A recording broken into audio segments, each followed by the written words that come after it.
خیرکم من تعلم القرآن وعلمہ، تم میں سے بہترین شخص وہ ہے جو قرآن سیکھے اور سکھائے۔ اہدنا الصراط المستقیم، ہمیں سیدھی اور سچی راہ دکھا۔ السلام علیکم ورحمۃ اللہ وبرکاتہ۔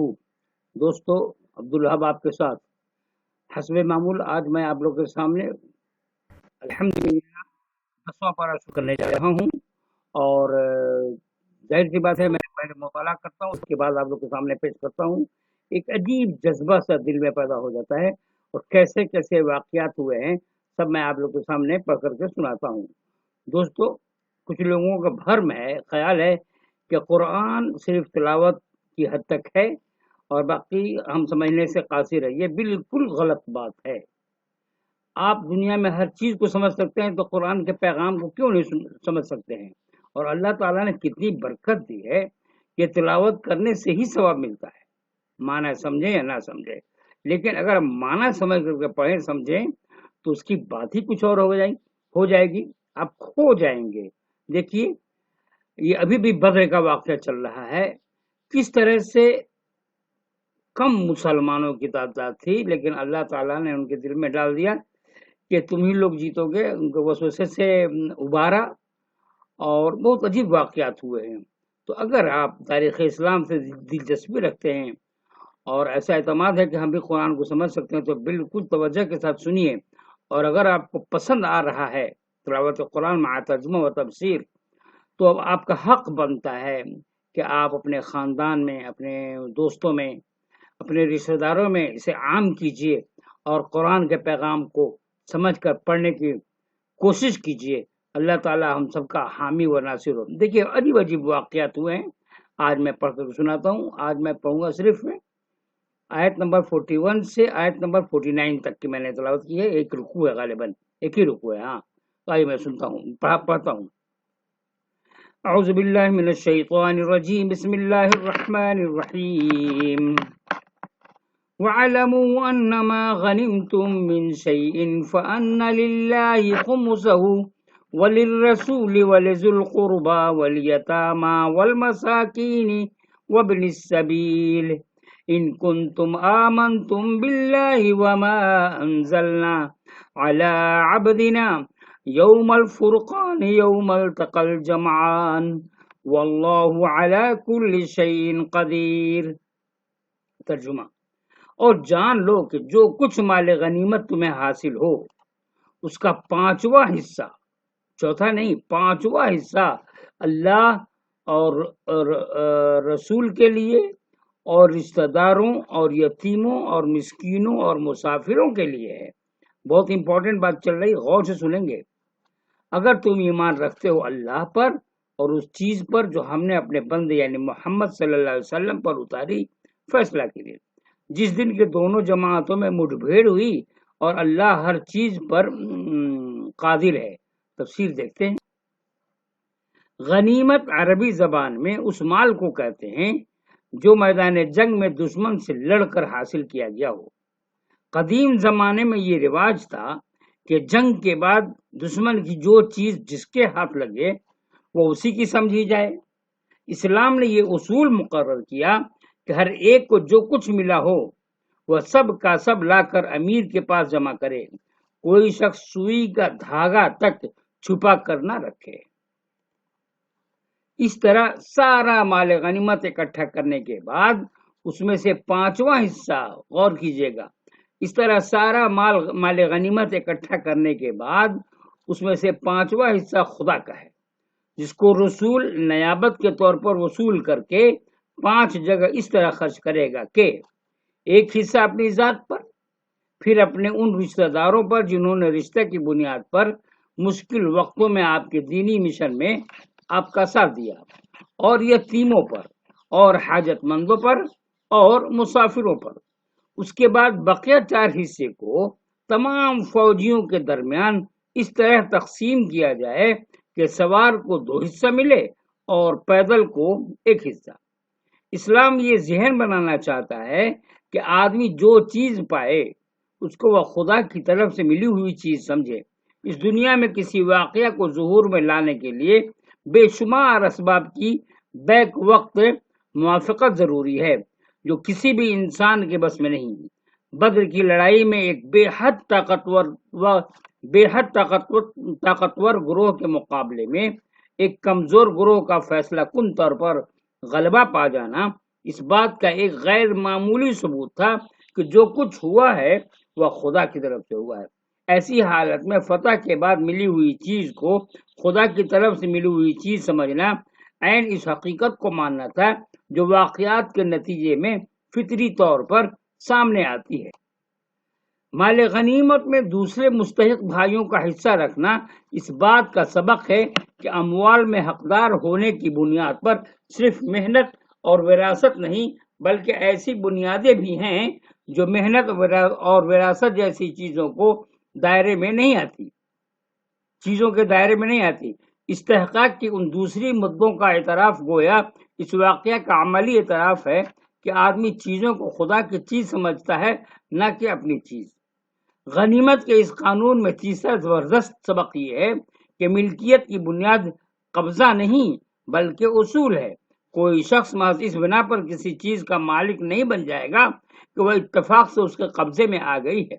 قبضہ کے باوجود آدمی کو چاہیے کہ اس چیز کو ذمہ دار افراد کے حوالے کرے اور اصولی اور قانونی بنیاد پر اس کو جتنا ملنا چاہیے اس کو لے کر اسی پر راضی ہو جائے۔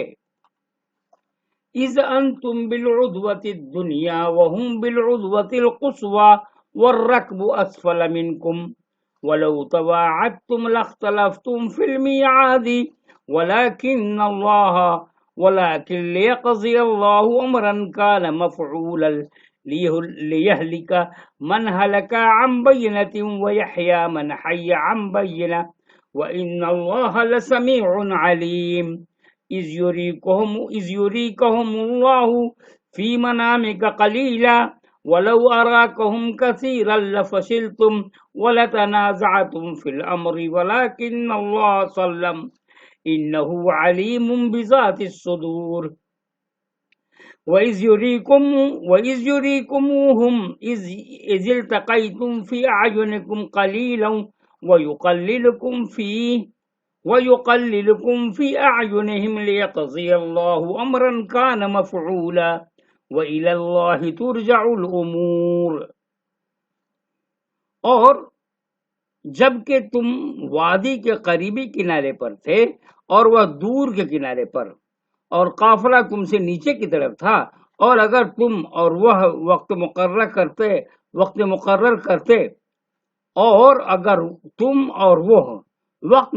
کرتے تو ضرور اس تقرر کے بارے میں تم میں اختلاف ہو جاتا، لیکن جو ہوا وہ اس لیے ہوا تاکہ اللہ اس امر کا فیصلہ کر دے جس کو ہو کر رہنا تھا، تاکہ جس کو ہلاک ہونا ہے وہ روشن دلیل کے ساتھ ہلاک ہو اور جس کو زندگی حاصل کرنا ہے وہ روشن دلیل کے ساتھ زندہ رہے۔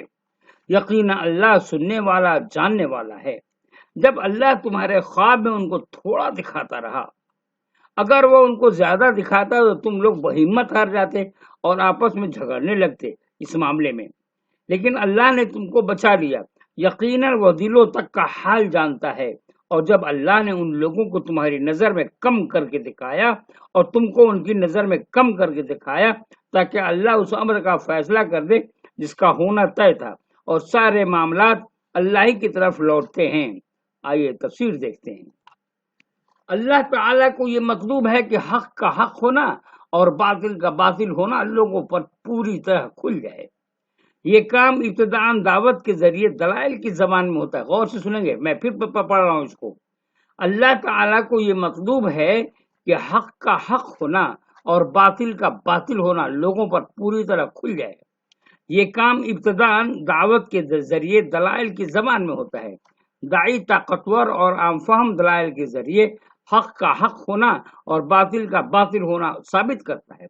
احقاق حق اور ابطال باطل کے اس کام کی تکمیل بالآخر غیر معمولی واقعات سے کی جاتی ہے، خواہ یہ غیر معمولی واقعہ کوئی آسمانی معجزہ ہو یا زمینی غلبہ۔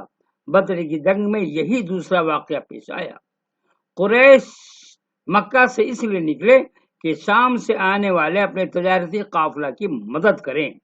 دیکھیے تاریخی بات میں غور سے سنیں گے۔ قریش مکہ سے اس لیے نکلے کہ شام سے آنے والے اپنے تجارتی قافلہ کی مدد کریں۔ مسلمان مدینہ سے اس لیے نکلے کہ تجارتی قافلہ پر حملہ کریں۔ تجارتی قافلہ معروف راستے کو چھوڑ کر سمندری ساحل سے گزرا اور بچ گیا، اور یہ دونوں فریق بدر پہنچ کر آمنے سامنے ہو گئے۔ یہ اللہ کی تدبیر سے ہوا، دونوں کے ایک دوسرے سے ٹکرا کر اہل ایمان کو فتح دی گئی۔ اس طرح رسول اللہ صلی اللہ علیہ وسلم آپ کے مشن کی صداقت لوگوں پر پوری طرح کھل گئی۔ جو لوگ سچے طالب تھے ان پر آخری حد تک یہ بات واضح ہو گئی کہ یہی حق ہے، اور جو لوگ اپنے اندر کسی قسم کی نفسیاتی پیچیدگی لیے ہوئے تھے انہوں نے اس کے بعد بھی اپنے مسلک پر قائم رہ کر ثابت کر دیا کہ وہ اسی قابل ہیں کہ انہیں ہلاک کر دیا جائے۔ بدر میں قریش کی فوج کی تعداد زیادہ تھی، غور سے سنیں گے۔ بدر میں قریش کی فوج کی تعداد زیادہ تھی۔ اگر مسلمان ان کی اصل تعداد کو دیکھتے تو کوئی کہتا کہ لڑو اور کوئی کہتا کہ نہ لڑو، اس طرح اختلاف پیدا ہو جاتا اور اصل کام ہونے سے رہ جاتا۔ خدا نے حسب موقع کبھی تعداد گھٹا کر دکھائی اور کبھی بڑھا کر۔ اس طرح ممکن ہو سکا کہ تمام مسلمان بے جگری کے ساتھ لڑیں۔ خدا کو جب کوئی کام مطلوب ہوتا ہے تو وہ اسی طرح اپنی مدد بھیج کر اس کام کی تکمیل کا سامان پیدا کر دیتا ہے۔ عمل کے دوران جو حالات پیش آتے ہیں وہ خدا کی طرف سے ہوتے ہیں، اور یہ دیکھنے کے لیے ہوتے ہیں کہ کس شخص نے اپنے حالات کے اندر کس قسم کا رد عمل پیش کیا۔ تلاوت دیکھتے ہیں۔ یا ایھا الذین آمنوا اذا لقیتم فئۃ فاثبتوا واذکروا اللہ کثیرا لعلکم تفلحون واطیعوا اللہ ورسولہ ولا تنازعوا فتفشلوا وتذهب ريحكم واصبروا ان اللہ مع الصابرین ولا تکونوا كالذین خرجوا من دیارهم بطرا ورئاء الناس ويصدون عن سبیل اللہ واللہ بما یعملون محیط۔ ترجمہ: اے ایمان والو، جب کسی گروہ سے تمہارا مقابلہ ہو تو تم ثابت قدم رہو اور اللہ کو بہت یاد کرو تاکہ تم کامیاب ہو، اور اطاعت کرو اللہ کی اور اس کے رسول کی، اور آپس میں جھگڑا نہ کرو ورنہ تمہارے اندر کمزوری آ جائے گی اور تمہاری ہوا اکھڑ جائے گی، اور صبر کرو، بے شک اللہ صبر کرنے والوں کے ساتھ ہے۔ اور ان لوگوں کے سے نہ بنو جو اپنے گھروں سے کرتے ہوئے اور لوگوں کو دکھلاتے ہوئے نکلے، اور جو اللہ کی راہ سے روکتے ہیں، حالانکہ وہ جو کچھ کر رہے ہیں اللہ ان کا احاطہ کیے ہوا ہے۔ تفسیر دیکھتے ہیں۔ کامیابی خدا کی مدد سے آتی ہے، مگر خدا کی مدد ہمیشہ اسباب کے پردے میں آتی ہے، نہ کہ بے اسبابی کے حالات میں۔ مسلمان اگر اپنے ممکن اسباب کو جمع کر دیں تو بقیہ کمی خدا کی طرف سے پوری کر کے انہیں کامیاب کر دیا جاتا ہے، لیکن اگر وہ بے اسبابی کا مظاہرہ کرے تو خدا کبھی ایسا نہیں کر سکتا۔ بے اسبابی کے نقشہ میں ان کے لیے اپنی مدد بھیجے۔ اسباب کیا ہیں؟ اسباب یہ ہیں کہ مسلمان اقدام میں پہل نہ کرے، ویری ویری امپورٹنٹ۔ دیکھیے فوراً ہم لوگ کیا گھمنڈ تکبر میں آ جاتا ہے کہ ہم لوگوں کی تعداد بہت زیادہ ہے، اور ان لوگوں جو غلط نظروں سے دیکھتے ہیں دوسرے لوگوں کو، مخالفین کو۔ کیا ہے اسباب؟ کیا ہیں اسباب؟ یہ ہیں کہ مسلمان اقدام میں پہل نہ کرے، اٹیک نہ کرے، وہ اپنی جڑوں کو مضبوط کرنے میں لگے رہیں تاکہ حریف خود چڑھائی کر کے ان سے لڑنے کے لیے آ جائے۔ پھر جب ٹکراؤ کی صورت پیدا ہو جائے تو وہ اس کے مقابلے میں پوری طرح جماؤ کا ثبوت دیں، اللہ کی یاد بالفاظ دیگر مقصود اصلی کا مکمل استحضار رکھیں تاکہ ان کا قلبی حوصلہ باقی رہے، سردار کے حکم تحت پوری طرح منظم رہیں، باہمی اختلاف کو نظر انداز کریں، نہ یہ کہ اختلاف کو بڑھا کر ٹکڑے ٹکڑے ہو جائیں۔ وہ اپنے اتحاد سے حریف کو مرعوب کر دیں، وہ صبر کرے، یعنی جوش کے بجائے خوش کو اپنائیں، جلد کامیابی کے شوق میں غیر پختہ اقدام نہ کرے، ان کی نظر ہمیشہ آخری منزل پر ہو نہ کہ وقتی مصالح اور منافع پہ۔ انہی چیزوں کا نام اسباب ہے، اور انہی اسباب کے پردے میں خدا کی مدد آتی ہے۔ موجودہ امتحان کی دنیا ہے، یہاں خدا غیب میں رہ کر اپنے تمام تصرفات انجام دیتے ہیں۔ اسی لیے جب وہ مسلمانوں کی مدد کرتا ہے تو اسباب کے پردے میں کرتا ہے۔ مسلمان اگر اسباب کا ماحول پیدا نہ کرے، وہ بے حوصلگی کا ثبوت دے، وہ ابتدائی تیاری کے بغیر اقدامات کرنے لگے، وہ اختلاف و انتشار میں مبتلا ہوں، تو ان کو کبھی یہ امید نہ کرنی چاہیے کہ خدا غیب کا پردہ پھاڑ کر سامنے آ جائے گا اور بے اسبابی کا شکار ہونے کے باوجود ما ورائے اسباب طریقوں سے ان کی مدد کر کے ان کے تمام کام بنا دے گا۔ مسلمان اگر اپنے حریف کے مقابلے میں اپنے کو بہتر حالات میں پائیں، تبھی ایسا نہیں ہونا چاہیے کہ وہ کافروں کی طرح اپنی طاقت پر گھمنڈ کریں، وہ فخر و نمائش کے جذبات میں مبتلا ہو جائیں، وہ بڑائی کے زور میں اسی حد تک آگے بڑھیں کہ ایک شخص کے لیے صرف اس لیے مخالف بن جائیں کہ وہ ایسے حق کی دعوت دے رہا ہے جس کی زد خود ان کی اپنی ذات پر بھی پڑ رہی ہے۔ وَإِذْ زَيَّنَ لَهُمُ الشَّيْطَانُ أَعْمَالَهُمْ وَقَالَ لَا غَالِبَ لَكُمُ الْيَوْمَ مِنَ النَّاسِ وَإِنِّي جَارٌ لَكُمْ فَلَمَّا تَرَأَتِ الْفِئَتَانِ نَكَصَ عَلَى عَقِبَيْهِ وَقَالَ إِنِّي بَرِيءٌ مِّنكُمْ إِنِّي أَرَىٰ مَا لَا تَرَوْنَ إِنِّي أَخَافُ اللَّهَ وَاللَّهُ شَدِيدُ الْعِقَابِ إذ يقول المنافقون والذين في قلوبهم مرض غر هؤلاء دينهم ومن يتوكل على الله فإن الله عزيز حكيم۔ ترجمہ دیکھتے ہیں۔ اور جب شیطان نے انہیں ان کے اعمال خوشنما بنا کر دکھائے اور کہا کہ لوگوں میں سے آج کوئی تم پر غالب آنے والا نہیں اور میں تمہارے ساتھ ہوں، مگر جب دونوں گروہ آمنے سامنے ہوئے تو وہ الٹے پاؤں بھاگا اور کہا کہ میں تم سے بری ہوں، میں وہ کچھ دیکھ رہا ہوں جو تم لوگ نہیں دیکھتے، میں اللہ سے ڈرتا ہوں اور اللہ سخت سزا دینے والا ہے۔ جب منافق اور جن کے دلوں میں روگ ہے کہتے تھے کہ ان لوگوں کو ان کے دین نے دھوکے میں ڈال دیا ہے، اور جو اللہ پر بھروسہ کر لے تو اللہ بڑا زبردست اور حکمت والا ہے۔ تفسیر دیکھتے ہیں۔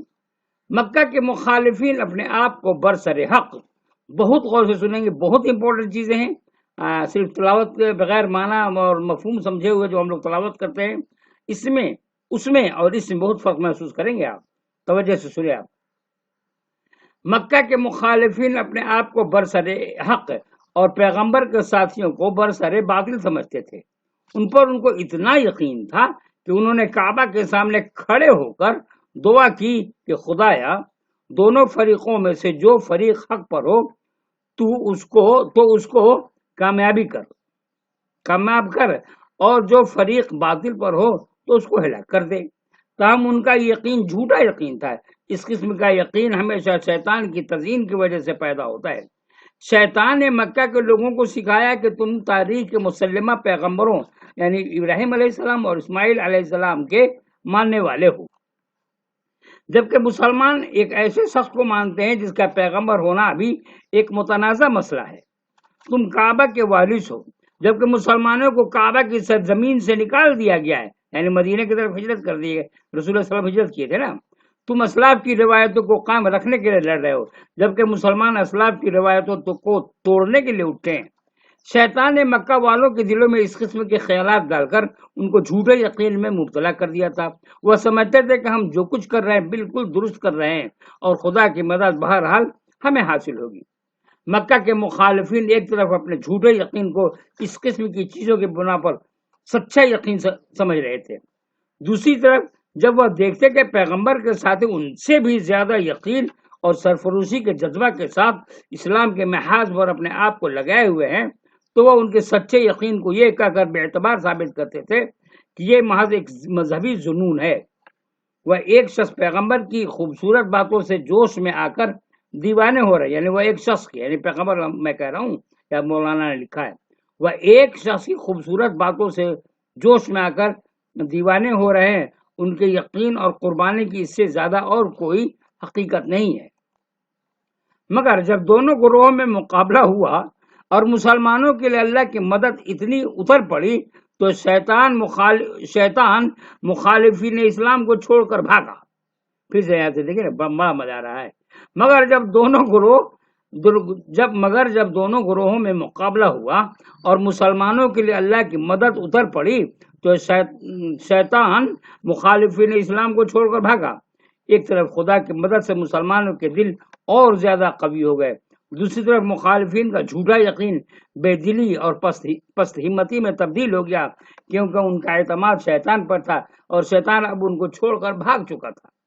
جو لوگ اللہ پر بھروسہ کریں اللہ ضرور ان کی مدد کرتا ہے، مگر اللہ کی مدد ہمیشہ اس وقت آتی ہے جبکہ اہل ایمان اللہ پر یقین کا اتنا بڑا ثبوت دیں کہ بے یقین لوگ کہہ اٹھیں کہ یہ مجنون ہو گئے ہیں۔ دوستو بس یہیں تک میں ختم کر رہا ہوں۔ یہ 2 رکوع ہو گئے الحمدللہ۔ دعاؤں کی درخواست ہے اور توجہ کے ساتھ قرآن شریف سنتے رہیں اور اپنے گھر والوں کے ساتھ اہتمام کریں سننے کا۔ دعاؤں کی درخواست ہے۔ السلام علیکم۔